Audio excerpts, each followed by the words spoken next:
just may be a lunatic you're looking for.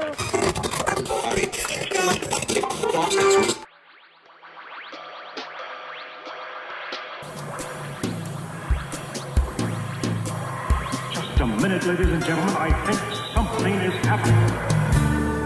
This week, on the Tower of Technobabble, we prepare to kiss our collective ass goodbye in the most manly apocalypse to date, then take a look at Bigfoot squatters in Motor City, and at a man who loves active verb automobiles, which I personally find very distasteful and against the laws of God and Asimov. Welcome to the Tower of Technobabble. Dave, I don't get superheroes. Yeah, well, what are you gonna do? Well, I come to you and I ask for, And I roll my eyes derisively and just go on about my business. It's our thing. It's our bit. What can you do? By the way, this is Tower of Technobabble Audience, Season 4, Episode 7.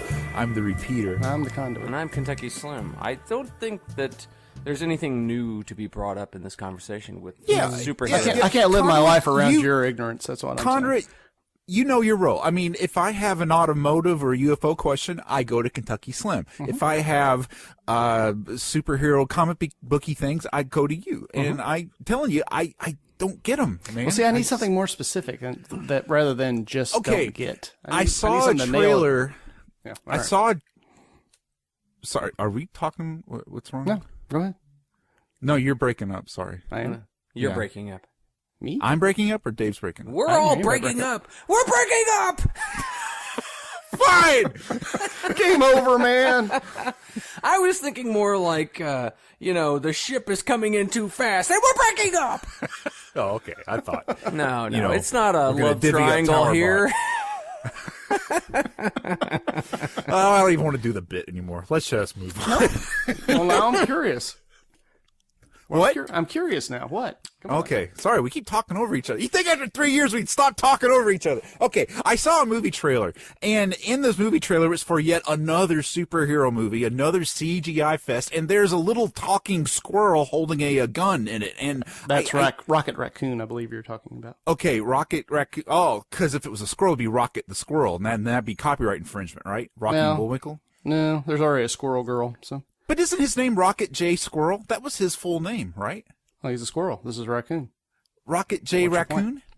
No. Well, I don't know what his middle name is. Okay, well, the thing I don't understand is, okay, so he's a talking raccoon in space. Yeah. And he shoots guns and stuff, right? Mm-hmm. Okay. Yeah, he's a badass. What exactly is his superpower? Is it the ability to speak? Because I can speak and I'm not considered super. What's his big super thing? I'm sorry, our talking raccoon isn't super enough for you? What kind of weird ass neighborhood did you grow up in? But that's what I mean. Like if the raccoon could fly or levitate with his mind or shoot laser beams out of his eyes, those would be super abilities. All right. Stand back. Let me school you. He can talk. Now, and wait talking a minute. is something that you and I can do. That's super for a squirrel, though. Raccoon. Whatever. No, not whatever. It's very important. All right, raccoon. It doesn't make sense if it's a squirrel. Come on now. Now, squirrels can, get the lid off your garbage can. They can turn your door handle. Sure. That's not super, even though it seems pretty amazing. But talking is not something that is usually in their repertoire. So also firing weaponry. Right. I'm not saying that the ability for the squirrel to manipulate tools and guns is super. I'm saying that he's possessing a trait that we all have. So we don't consider the ability to speak super. So big deal. Maybe he's only super among other raccoons. I mean, then where'd he come from? He wouldn't be a guardian of the galaxy if he wasn't have something on the ball. How come one little raccoon's going to take on the whole galaxy? You know how big a galaxy is, man? He's part of a team. Oh, what you should really be talking about is the talking tree that he's standing on in the trailer. Oh, I didn't even notice that. He is Groot. Does he live in the talking tree? No, the talking tree walks too. He's a crew member. So is the tree's ability to talk, is that his superpower? It's like Star Trek. It's not that anybody has superpowers, it's what they do with the abilities that they are given. This is so zen, man. Why does that make you super then? It doesn't make you super, that's what I'm saying. An average man can do amazing things. But he's not. An above average raccoon can. Wow, you can do some real stuff then. Well, I don't think this is going to get resolved anytime soon. Yeah.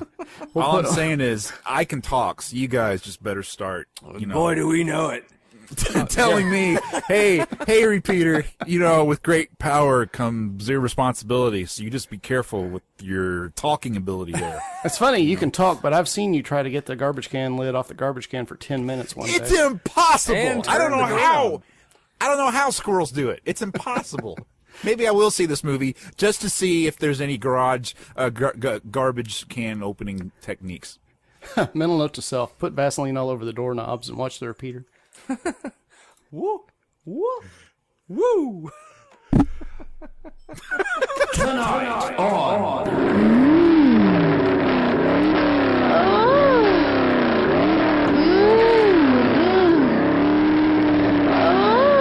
Tread Shoe Diaries. Tonight on Tread Shoe Diaries, someone writes in, Dear Towerbot, how many roads must a man walk down, and why do women get off scot-free from that?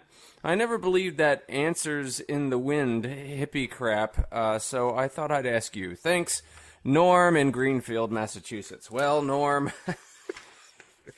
yeah, I don't know. Towerbot? Dear Norm, while I agree in general with your assessment of hippie culture and their peace and love and all that bullshit, swear jar, they may have been onto something here. If we may look at the quote-unquote road metaphorically, it may not be a physical road the hippies were warbling about at all, but may indeed be how many times a dude must score with a lady before he can call himself a true dude. This is why they use the phrase, how many roads must a man walk down, because in this metaphor, the roads in question are actually a bunch of hippie ladies. So, stripping away all the layers of hippie crap, the lyric actually is, how many ladies must a dude do before he can be called a dude? It loses something in the translation, but you get the gist of it. Hippies were just awful people, even worse than the meatbags I have to deal with on a daily basis. By the way, if the song was written by a hipster, the answer would be, it doesn't matter, because I walked down those roads before road walking was cool. But whatever, if that makes you happy, go ahead and walk down the road, while I do something original. Oh, and for the record, the answer may indeed be blowing in the wind. Unfortunately for 98% of humanity, that wind will be a 400-mile-per-hour gust, generated by multiple nuclear explosions, detonated 3.2 minutes after Skynet becomes sentient. And stay tuned, the answer may surprise you. Love, Towerbot. I thought he was gonna say maybe like we all broke wind at the same time or something, But no, that's much more terrifying. Yeah. I love the hipster version of that. That's good thinking. That's some quality thinking there, Towerbot. You must have been to the Wizard, got yourself a brain. That's some quality stuff there. I'd play that for you, but I don't think you'd be familiar with the influences. How many rails does a man lay down before you call him a man? Now, what about that lyric? That never happened. If he lays down on the wrong rail, you can call him two half men. Well, he's not laying down on the rail. He's laying rail. Huh? Oh. That's another sex illusion, right? Yeah, that's a metaphor. Is it? Right? Laying rail all across this land. If I had a hammer, I'd hammer her in the morning. You know what I mean? Yeah, it's like a Cleveland steamer, right? Yeah. Wow. Like Dirty Sanchez, perhaps. Well, I don't know about the Blowing in the Wind song. The only song that ever gave me really good advice about life was that Rain Make Corn thing. So, I got Rain makes corn makes whiskey. Absolutely. And audience, if you have a question about life, the universe, and everything, you can write in and ask Towerbot. Just drop us an email at the Towergram. Actually, it's not the Towergram. It's just at Towergram. Actually, okay, No. you go to the internet. No, stop. Man, I wish we had a talking raccoon right now. Stop right there. All right. Tell them, because I don't know. It's towergram@gmail.com. Or It could be 502-286-9372 if you want to leave like a vocal email. I can't get the lid off my trash can. God damn it. Oh, sorry. Swear jar. I think the best song that I ever got advice from was Billy Joel's You May Be Right. What's the advice there? That I could be right, just that- or you could be right, or, the repeater could be right. About the essential changingness of rightness. Right. Or you could be wrong. What about that one song Or I that could tells be me how crazy. many? I was going to say, more crazy than wrong, I think. What about that song that tells you how many times a lady you are? Like me personally, I always felt I was 2.3 times a lady. Really? I mean, Give or take. what's the measurement? What is one lady? I think Judi Dench equals exactly one lady value. So Lionel Richie was talking to a lady worth 3 Judi Denches? Basically, yeah. Wow. That's quite 3 a lady. times a Dench.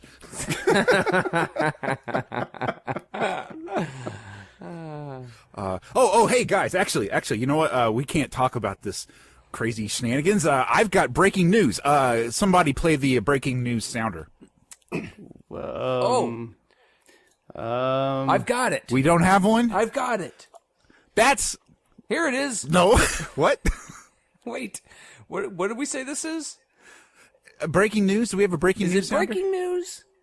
Breaking news, yeah. It's not current events? Current events, breaking news. It's breaking news currently happening. Oh, all right. Here it is. This is breaking news and current events. Yeah. Thank you, Slim. Okay. I really I've been waiting all year for that one. Well, that's how current it is. It's so up to date. We don't even have a sounder ready. Okay. All right, guys. Okay, guys. Breaking news here. Breaking news. Guys, just like Wedge in Star Wars, we are survivors. That's true. Yeah. With our heads held high, we have made it through Y2K, the Mayan calendar apocalypse, Planet X, even Harold Camping and his end-of-the-world billboard nonsense. Have we made it That through was a Planet close one. X? Yeah, that kind of came and went in 2003 with Nancy Lieder when she told everyone to murder their dogs because the planet was going to, So, but the thing is, we've made it to that. We have survived. By the way, a little inside wiffle ball here for the audience. We are technically recording this on Thursday, February 20th. But Just in case. coming this weekend, on Saturday the 22nd, it is Viking apocalypse time. Is it Ragnarok? Ragnarok! So, For those that Ragnarok, we salute you. That's so right. if you are hearing this right now, you have survived. Give yourself a round of applause. Yeah. But, You did more than Thor would have done. now that I think about it, I don't even know why we're recording this podcast. Nobody's going to hear it because this is a guaranteed apocalypse, man. Well, guaranteed by who? Whom? The Vikings and Himmlar and Odin and Have you seen the Fenrir. Midgard Yeah, serpent? but they're I all have dead. not. Well, you could argue that it has already happened for them. You can't kill a god. Come on, man. Well, here, I'll get into the details here. Okay. We started our countdown to Ragnarok back in November. And, as we said, now time is up. It's finally, really, truly, honestly, the end. I actually didn't hit the button on the timer. I'm sorry. Oh, well, see, you've wasted your life, man. I'm Damn. sorry to be the bearer of bad news here. Oh, well. Ragnarok! Right. Because the fact is that Ragnarok is now upon us. And actually, there's a festival in the city of York in jolly old England going on right now celebrating the end. It's the 30th annual Jorvik Viking Festival. And apparently it's the biggest Viking festival in all of Europe, and it attracts like over 40,000 people, which basically means a lot of hairy cosplayers will be quote unquote eating and drinking like Vikings. So I really don't know why this is in England and not in Norway, but Oh, would you like to know? yes, why? Because of frequent Viking raids, there's a huge amount of that area of England who can trace their ancestry back to Viking times. Of the pillaging, I believe, is what they came from. Oh, is it Is sort it of the like pillaging guys? or the raping? Well, it's probably the raping. And I was trying to put a nicer You face can't on be it. but polite yeah. about that. It was a long time ago, and it. Yeah, take that to North Dakota, where never mind. Okay, anyway. What happened? to Audience, Dakota? Oh, yeah, if you for some reason don't know about Ragnarok, let's just say it's the manliest. It's the manliest of all apocalypses. Long story short, Ragnarok is the end of the world according to Norse mythology, and it all starts Saturday when Loki's son, who is a wolf named Fenrir. Loki had a boy, and the boy was a wolf. I don't know why. Anyway, he breaks free from Viking jail, and this will start a chain of wacky events that will ultimately release a giant snake called... The Midgard serpent, I believe you were talking about. Or a snake called Jormungand. But you're following this, right? Okay. Anyway. Wasn't this the whole theme of Avengers? The Avengers? The movie? No. That was a different invasion. Oh, okay. Just checking. Well, anyway, after the snake and the wolf come out, at some point, the wolf Fenrir will get hungry and eat the sun. Then there's a huge battle between all of the gods where, spoiler alert, everybody dies, including Odin. And the world will then be born again and will be repopulated by 2 humans. So, hey, keep your fingers crossed, because you might Hopefully it's a male and a female. 2 humans, huh? That sounds familiar. 2 humans. Not very specific on the genders there, but anyway, as you said. So anyway, during the world's end, the sun's beams will become black and the weather will become treacherous. It's just, it's kind of like it's happening now. Wouldn't you say it's kind of happening now with the crazy weather? I don't know. I'll buy that. Brothers will fight and kill each other. Sisters' children will defile kinship. Whoredom will be rife. I mean, this sounds like what's happening now, man. That could just be a Saturday night. Yeah. Exactly. Whoredom will be rife. And that's why it's going to happen on a Saturday, man. Yeah, because if it happens on a Tuesday, that's just... You don't want that. Nah, that's a bummer. This is the best apocalypses are always on the weekend. I always say. Sure. Yeah. You want to have a 3-day apocalypse? Apocalypses.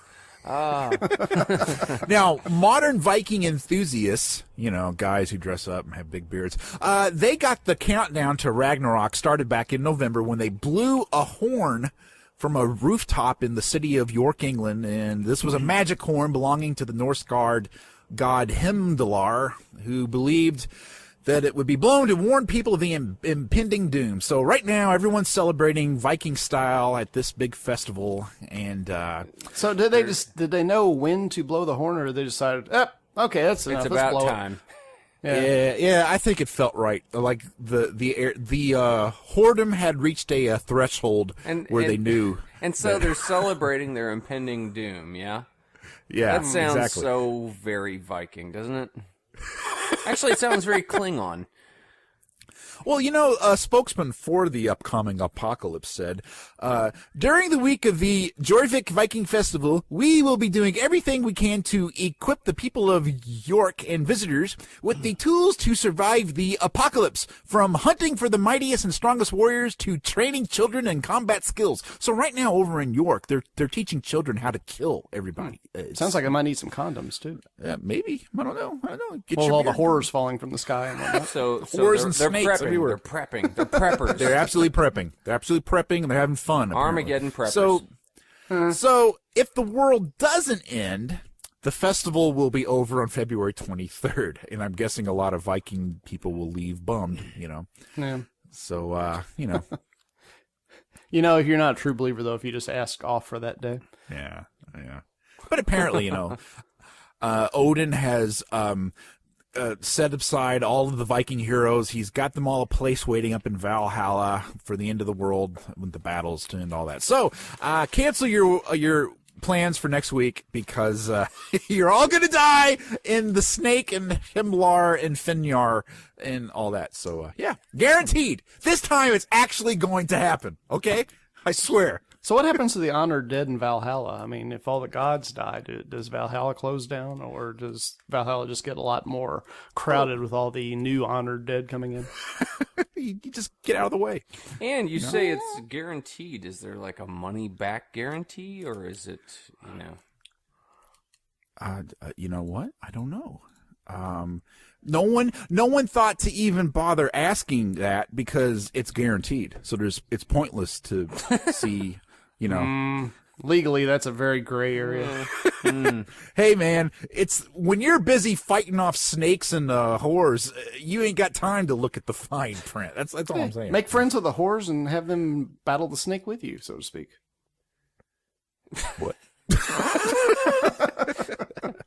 All right. Well, why do the whores have to be on the other side? I mean, why can't we all just fight side by side? Why can't whores just get along? No, what? Come on. They're not saying they're bad people. They're just saying they're whores. We raped the horses and we rode off on the women.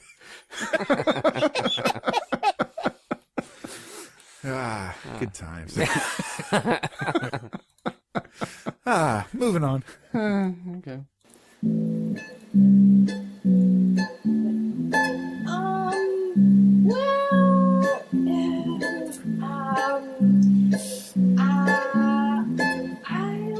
I don't get it.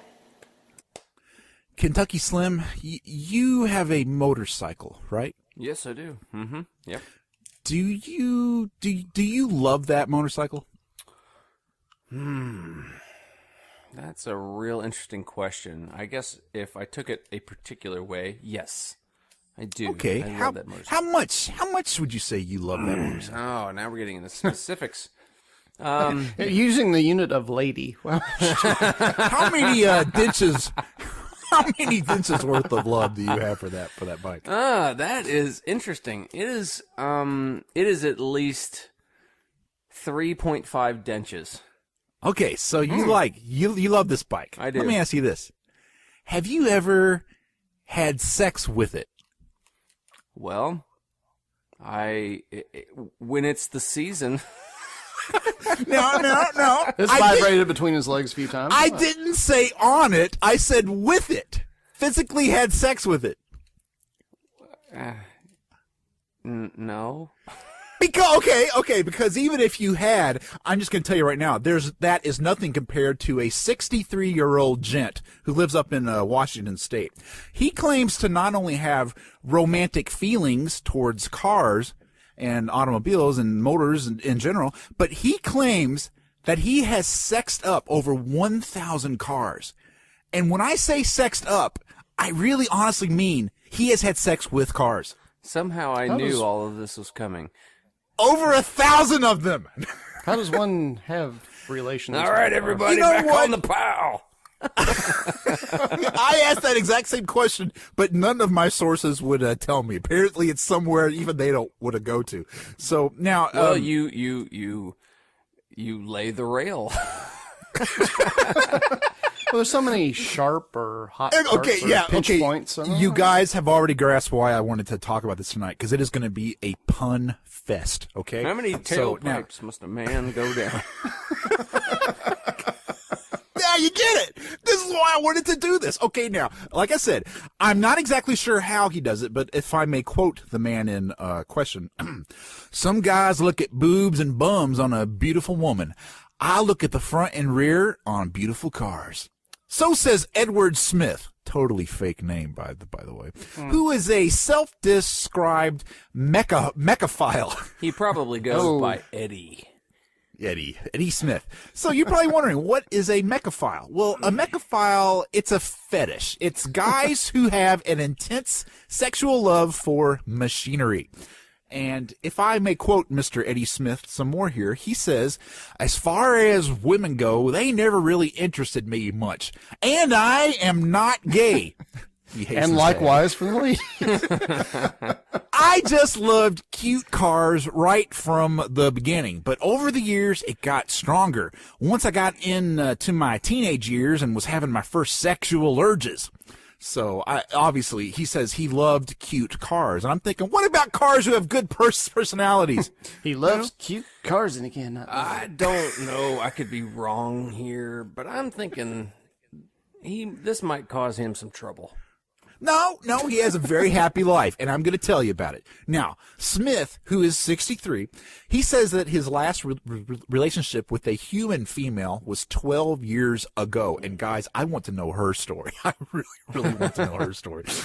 That's burying the lead, man. Now, anyway, Smith insists that he is not gay. He is not, quote, unquote, sick. And he says that he has no desire to change his automotive ways. In fact, Smith says that he's not alone, and he estimates that at least 500 guys in the entire world are also into car sex. He's not alone, but yet he is so very alone. He says he's happy, man. And you see, again, the internet creates communities. It makes outsiders feel normal when they find others who have similar embarrassing interests.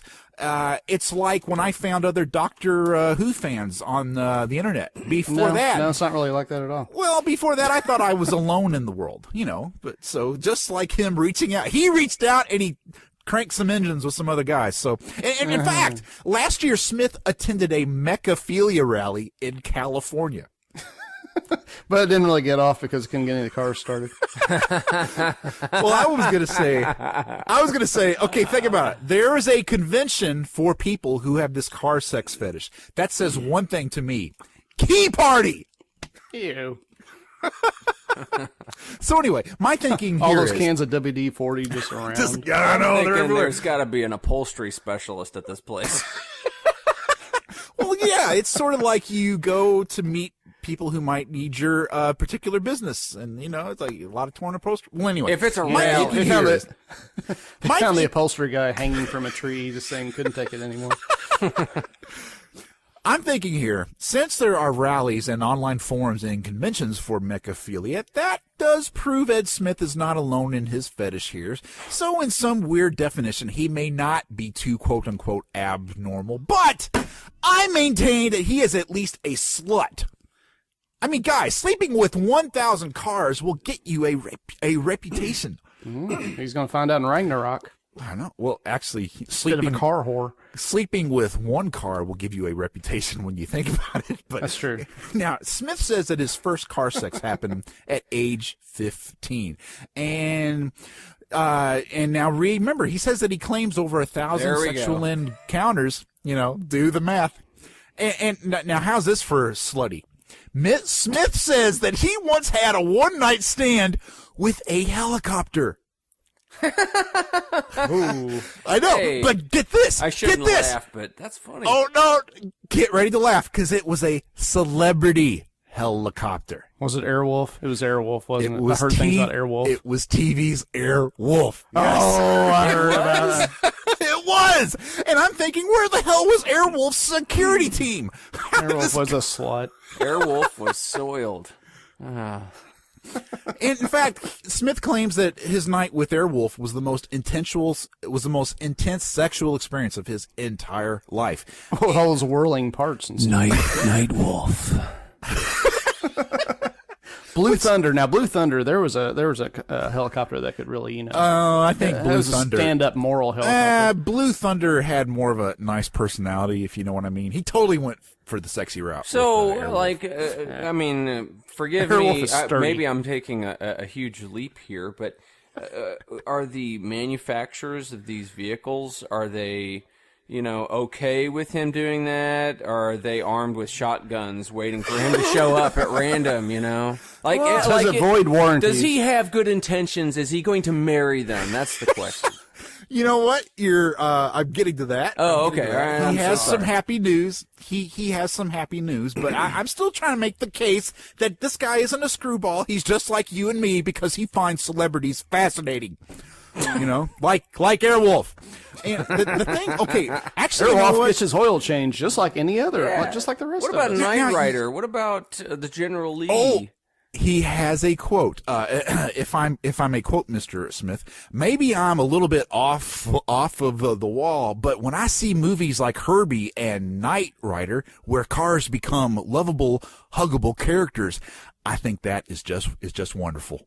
Oh, God, I wouldn't want to sit next to him like Transformers or anything. Now you guys are missing something. He says that he is not gay, but I always figured that Airwolf and Knight Rider, they were kind of like male machines, weren't they? Knight Riders had a very masculine personality. They're masculine, so Hello, maybe Michael. this guy is bi, and if so, is he into bicycles? I see. This is a pun fest. I'm loving this. It is a machine. It is a machine. With moving parts. Yeah. A transporting machine. Now, okay, the obvious thing here is Mr. Smith gets around. Literally. Pun! Now, I wonder how many broken hearts he's left in the junkyard of his love. All those previous cars are now just names in his little blue book. See, I can't be serious. This story is awesome. It's a pun factory, a pun assembly line. So, but anyway, He gets the VIN numbers and never calls back. yes, getting back to what you were saying. Hey, baby, give me your VIN number. Write it down in my blue book. As Kentucky was asking, I am happy to report that last year Smitty had a big announcement. Yes, despite the flings that he has had with 1,000 other hot pieces of pipe, Smith is saying that he has finally decided to end his promiscuous joyriding days and settle down with 3 cars. Oh, so he's like a Mormon. Maybe, he's into the big love. His main squeeze is his current live-in girlfriend, a white Volkswagen named Vanilla. Says white Smith. Volkswagen Bug or a Jetta? I mean, It's a bug. Oh, It's a okay. bug. Okay. It's a Volkswagen Beetle named Vanilla. Just clarify. He says, whenever I hold Vanilla in my arms, there's a powerful energy that comes from her in response to that. That's probably a grounding problem from the battery. If anything was to happen to her, I would be more than heartbroken. In that case, I would advise he gets insurance. Zing! Now, the other 2 lucky cars in this match made in automotive heaven include a 1973 Opel GT named Cinnamon. Well, Yeah. that's pretty interesting. He's got good taste. It's got curves. And a 1993 Ford Ranger Splash named Ginger. I don't know about that one. That's more your outdoorsy girl, I suppose. Although I I drove a Ranger to the Grand Canyon once, and it was a very nice experience. I wouldn't say it was earth-shattering or... Did you drive it or did you drive it, man? Well, Slow ride. Take I it did easy. my due diligence. So, but basically, he's got an open relationship with these cars. He has an open door relationship, and I guess everything is cool now that he's settling down with Vanilla. He's gonna, like you said, Dave. I guess it's gonna be like a Mormon-esque big love type of thing. So, if I may quote Mr. Smith again, I am a romantic. I write poetry about cars. I sing to them and talk to them just like a girlfriend. I know what is in my heart, and I have no desire to change. So if he talks to them like a real girlfriend, I wonder how he breaks up with them. It's not you, it's me. I'm going to trade you in for a newer model, honey. So, Well, You're 10 now. I'm going to trade you in on 2.5. there are so many questions. I have so many questions. our love has depreciated beyond the blue book value. Our love is totaled. Now, Everything's even though fine, he says, honey. You just need a new set of tires. I'm sorry, but your frame is bent. You got an oil leak. I mean, what? Oh, You've got to lose that spare tire, honey. Do you have an oil leak, or are you happy to see me? Now, I don't think, even though he says he has this new arrangement, everything's wonderful, I don't think it's going to last. Because like we said, this guy gets around. There have been other models in his past. In fact, before Vanilla, Smith had a 5-year relationship with Victoria, a 1969 VW Beetle that he bought from a family of Jehovah's Witnesses. See, he did trade her in on a new model. Yeah, so I just hope that he had the car tested before he, So remember, kids, take your car to the vet and have that emission tested before you do anything. Yeah. Silly. So a rental car is like the horrors of the automotive rule. for this guy, because you know what, I think you're getting to the thing that I find the most fascinating. At the end of the day, the thing that really interests me about this is not the fact that he screws cars. It's that he claims to have had relations with over 1,000 of them. And that's just alpha male bragging. That's just like locker room talk, so. That just means that some dude might be having his way with your car right now. You have got to my next point, because get this. While he admits to doing it with all of those cars, he didn't own them. Smith confesses that many of the cars he has had sex with have belonged to strangers or were in car showrooms. And I'm thinking, how? How does that? well, I know. What about his current main squeeze? He does own them because he's settling down. But okay, let me just you quote can't Mr. own love. See, he was a slut, man. So let me just quote Mr. Smith again. There are moments way out in the middle of nowhere. Out in the middle of nowhere, when I see a little car parked, and I swear it just needs loving. She was asking for it. She was painted provocatively. Yeah, she was wearing a tight, She had on a tight skirt. bra. her la bra on the front was really, really tight. So, No, cars can have skirts too. oh, you're right. Okay. Well, anyway, as he goes on, And nocturnal emissions. if I may continue, Mr. Smith, there have been certain cars that have attracted me, and I would wait until nighttime, creep up to them, and just hug and kiss them. How is this not rape? So anyway, Seems like trespassing anyway. I know. So Podience, the lesson that I take away from this is do not park your car on the street. Lock your freaking garage. And if you don't have a garage, for the love of Henry Ford, build one right now, because these automotive predators are out there and they don't want to steal your car, just your car's innocence. So They want to So if your defile car's- your car.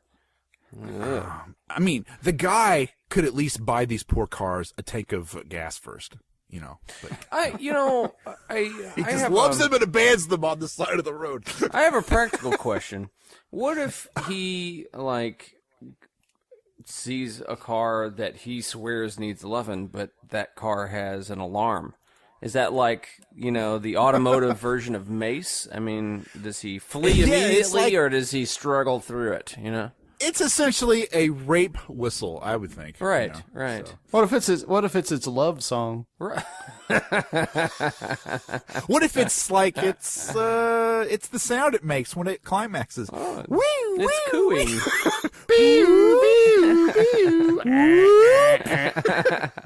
Beedoo, beedoo, beedoo. Oh. Well, anyway, Podience, I've put a link on the tower map where you can go and you can see a little video of Mr. Ed Smith fondling his cars. Really? And by the way, yes. By the way, whenever you watch this, notice how he decorates his house. He doesn't only have a car fetish; he has a toy lion fetish. There's like toy stuffed lions everywhere in this guy's house. I don't know what that means. What did you say? He had his first experience at age 15. I'm wondering what 15. the heck happened in that car at age 15. Something Magical, I would guess. really must have happened. I mean, maybe he was Something that electrocuted. a woman just.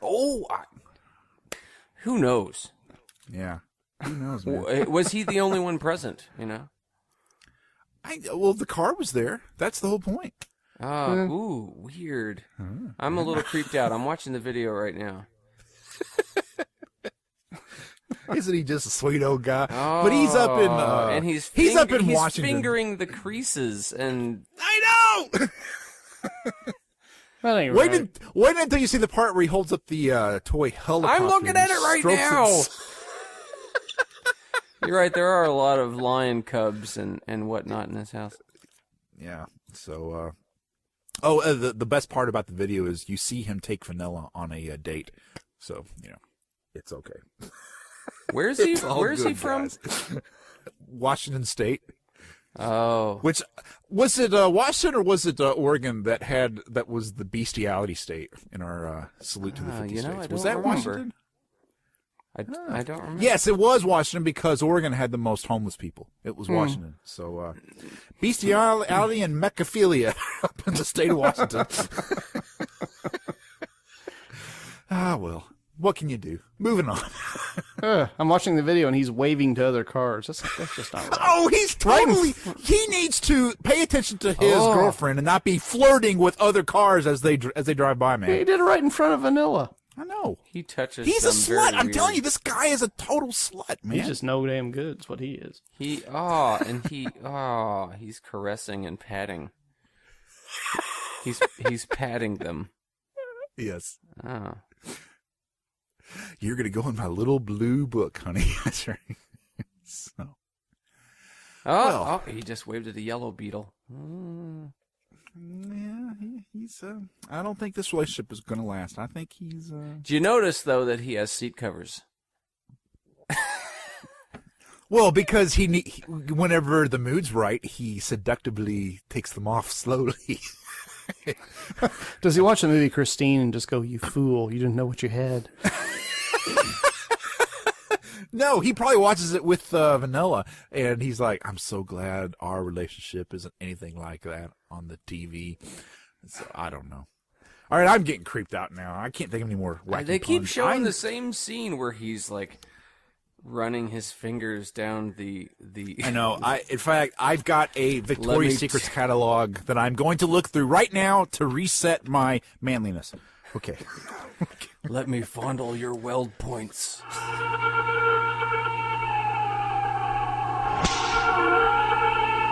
Bigfoot Roundup. Ay-ya-ay-ya. Guys, it's a sad, sad story we have for our Bigfoot Roundup for February 2014. So the happy-go-lucky ones we've been having? No, this is truly, truly sad. It involves Detroit, Michigan, Motor City. Birthplace of all his girlfriends. Yeah.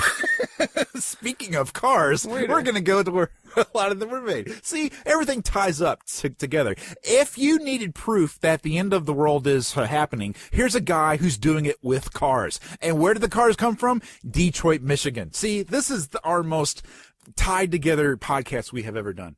Wow. I feel so cogent. But if I can get back to the Bigfoot Roundup, guys. It's sad. It's a sad, sad story. It's Detroit, Michigan. Once the heart of the industrial United States, pumping out cars and heavy machinery like nobody's business. And then, of course, Obama was elected, and all of the industry failed.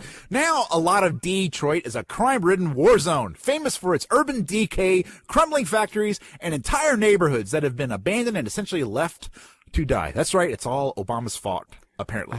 Now, I'd have to argue with your chronology there, but go ahead. Okay, now, slowly nature is reclaiming the devastated landscape, so it was only a matter of time that we now have reports that Bigfoot is living among the ruins of Detroit Rock City. Really? Indoor big feet. Really? Really? Really? Last month, a family named the Brown family, I believe that is a fake name to protect them, they were driving through one of the abandoned neighborhoods on the outskirts of Detroit, looking at the decay, when they reported seeing a quote-unquote strange ape-like creature coming out of a window in an abandoned house. Now, I'm going to quote Mr. Brown here. He says that the economy has been devastating here.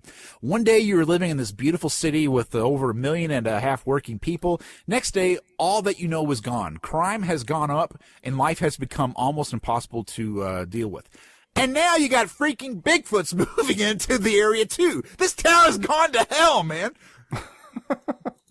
Maybe they got some really good deals. Well, it's distressed property. It's because probably in the Bigfoot's budget. Yeah, it's because all these houses are abandoned. I mean, okay, the city used to be really, really wealthy, you know, but now it's like a crime-ridden war zone. And so all of these big, huge houses where the wealthy used to live, they've become nothing but empty shells. And a lot of homeless people are kind of going in there. And so, it was only a matter of time, man, before the Bigfoots were like, hey, I'm sick of the woods, man. I'm going to get me a sweet double-wide or duplex in Detroit Rock City. I have an alternative solution. Perhaps it's just the homeless that are, you know, maybe particularly shaggy, but they're going in and, you know, realizing their house fetish. I have sex with houses. The older, the better. Look at the beams on that one. Yeah, man, that would make totally no sense. It's got to be Bigfoot. I'm telling you. Well, now, okay, let me get back to the family story here. Apparently, they were driving around for 3 hours. They were looking for a house to fix up to meet their standards, and they couldn't find anything, so they were going to come back home. Now, if I could quote the husband, I saw that thing right through the window of an abandoned house. I was shocked. They described the house as a 2-story blue building with broken windows. And they slowed down to get a better look at it. And, okay, let me just quote it here. Okay. We see this hairy arm reaching out of the window. I say, what the hell? That guy is going to get cut with all that broken glass. Then an entire body came out, looked like a monkey, only a big damn monkey with a stick. It was maybe 7 feet tall, and it had short reddish hair, and the face was human looking. And so the wife and the kids are freaking out. They're like, drive, drive, drive. So the guy said he got to see the animal's eyes. They were all big and dark, and the head was like this triangular shape. And then the thing started hitting the ground with this big branch. And he said that it kind of reminded him of what squirrels do with their legs whenever you approach them. You know, the squirrel's trying to scare you off. But he says this was no damn squirrel. That is an exact quote. That's an exact quote. It wasn't, this was no damn raccoon either. So as he's driving off in terror, he could see it in his mirror, and it kept hitting the ground with this big-ass stick, and then it turned and walked away. So his kids and his wife are all screaming. Now, of course, the skeptics were quick to ridicule them. And according to animal behaviorist Lorenzo Martinez, the lack of urban expansion in the city is due to the poor economy. And that means that some species have found their way back into their old habitats. So it's also possible that lots of empty houses could work as an incentive for wild animals seeking shelter. As a result, these witnesses could easily have misidentified a native species. Smith does not agree. He says, and I quote, "That was not a dog. It was not a bear. That was either some sick man dressed up for fun or a freaking monkey with a man's face." So, there you go. Bigfoot is moving back. We have urban squatches now. So Rick Dyer's going to go up to Detroit and start shooting stuff. So Herb Squatch. You know what? Herb You know Squatch. what? He put out a video. He's come back to San Antonio to the kill site, and he was standing out in the place where he shot the Bigfoot, and it's like this big empty field. There's a Home Depot in the distance, and then there's like a highway right there too. So, of course, that's where Sasquatch would be when he would kill it. So he was hanging out at the Home Depot looking for, work. yeah, maybe. He's like a day laborer Squatch. You know? Exactly. There's a lot of stuff a 7-foot Squatch could reach that you and I couldn't. Now, my favorite part about this story is there's some comments at the bottom, and let me just read one from somebody named Melody.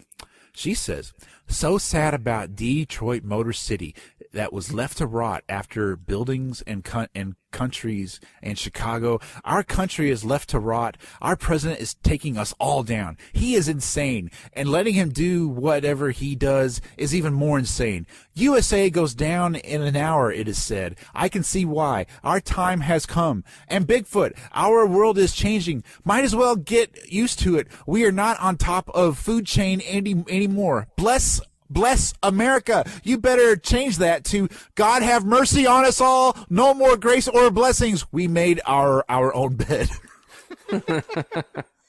Well said, Melody.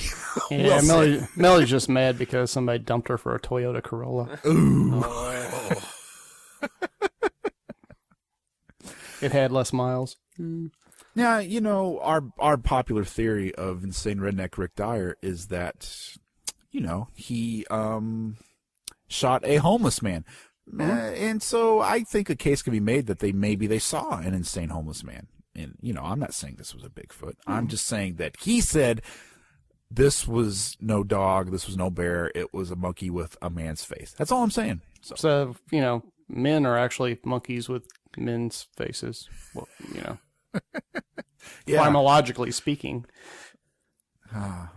Occam's razor would say it was probably a homeless dude rather than a Bigfoot, but, I know. If he would use Occam's razor, he would have shaved and they wouldn't have thought he was a Bigfoot. I know. So what are you going to do? Well, that's the problem with Occam's razor. It's very, very dull. Yeah, he should get an electric Occam. Yeah. Twin-bladed Occam's razor. Well, they'll sell those for a few years, and then they'll decide to totally discontinue those and the handle so that you have to get an entirely new razor, a new Occam's razor. with the tri-blade, yeah. Yeah. And it's got room for a AA battery. That is your Bigfoot update for February 2014, and I got nothing. How about you guys? I think that's more than enough, honestly. Okay, all right. Well, we've covered the gamut of stuff. I know. I'm gonna flip through my Automotive Weekly and go to bed early. I don't know that we could really discuss anything else that would I mean, everything would pale in comparison to that. I'll be in the showroom. You mean depreciate? Yes, you're right. You know, because once you find that special someone, she loses 90% of her value as soon as you take her off the lot. Well, once you find that special someone, you got to use the club and make sure she didn't go anywhere else. It's right. Use the club. You stay put.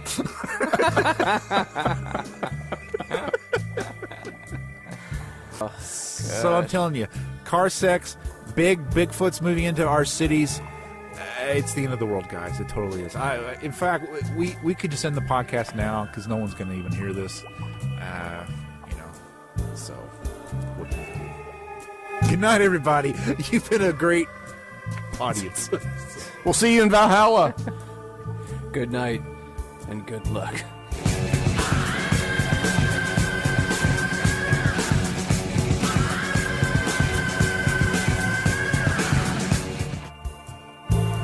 Hope you carbon-based units enjoyed this episode. If you did, do us a solid and rate us on iTunes. If you'd like to spout a half or fully baked opinion, email us at towergram@gmail.com or call us at 502-286-9372 or 502-2-TOWER2. Tower of Technobabble is sponsored by Panorama Creative Group. Y'all come back now, you hear?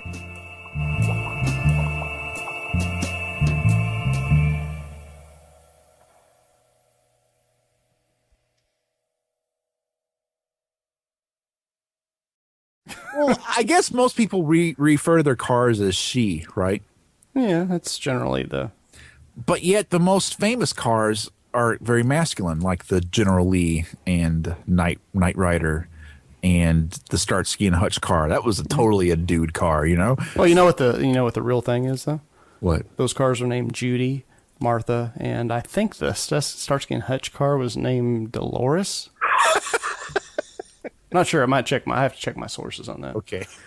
So it's sort of like how a girl dog played Lassie because the TV execs didn't want any dog junk being on children's TV, right? Exactly. Electronic. You're never going to be able to hear those songs again. Oh my God, Billy Ocean.